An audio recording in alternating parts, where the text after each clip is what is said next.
ఎందుకు ఆర్గానిక్ వ్యవసాయం చేయాలి, ఎందుకు రైతులకు అవగాహన కల్పించాలనే క్రమంలో ప్రతి ఒక్క రైతు మారాలి.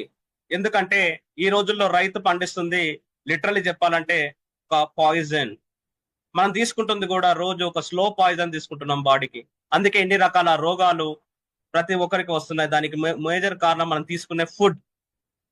ఈ రోజు ప్రతి పండించే తోటలో ఎన్నో రకాల పురుగు మందులు పిచికారీ చేస్తున్నారు. ముఖ్యంగా మిర్చి పంటలో చూసుకున్నట్టయితే 30 నుంచి 40 స్ప్రేలు ఇవ్వడం వల్ల అది ఒక కంప్లీట్ గా అది కెమికల్ అయిపోతుంది.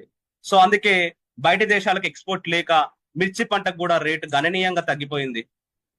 సో దీనికి కారణం మనం పండిస్తున్న పంట యొక్క వేసే ఎరువులు ఎంత కలుషితం అవుతుందో మనం అర్థం చేసుకోవచ్చు.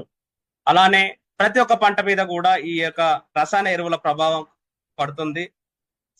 ఈ రసాయన పంటలు తినే పంటల వల్ల ప్రజలకు హాని, అదే కాకుండా మట్టికి కూడా హానికి జరుగుతుంది. ముఖ్యంగా సాయిల్ అనేది దెబ్బతింటుంది.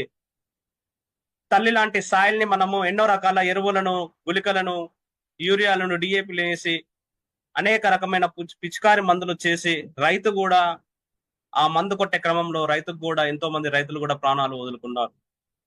ఇలా చెప్పుకుంటూ పోతే ఎన్నో రకాల భూమికి మేలు చేసే, రైతన్నలకు మేలు చేసే మిత్ర పోషకాలు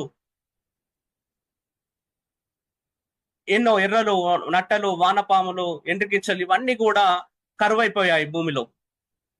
అందుకే ఒకప్పుడు పాములు కూడా విష నీళ్లు తాగి పాములు కూడా లేకుండా అయిపోయినాయి. సో ఇలా చెప్పుకుంటూ పోతే రైతు మిత్ర పోషకాలు కూడా చాలా లాస్ అవుతున్నాడు. అలానే ఎందుకు ఆర్గానిక్ వ్యవసాయం చేయాలి, ఎందుకు, సో ఇంకేం పోషకాలు కావాలి